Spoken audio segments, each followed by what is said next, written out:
কম বেশি আমরা সবাই লাউ পাতায় মাছ সিদ্ধ খেতে অনেক পছন্দ করি।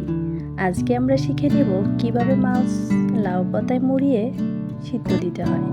এই তো প্রথমে সুন্দর করে লাউ পাতাগুলো একে একে বসিয়ে মাছগুলো দিয়ে দিলাম।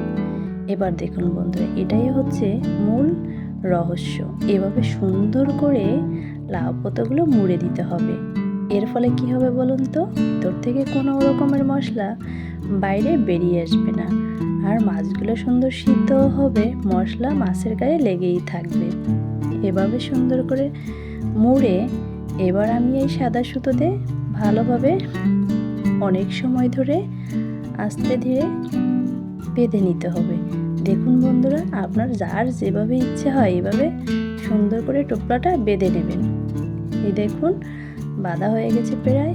এবার একটু বেঁধে দিলাম যাতে করে খুলে না যায়। এই তো রেডি মাছ সিদ্ধ দেওয়ার জন্য।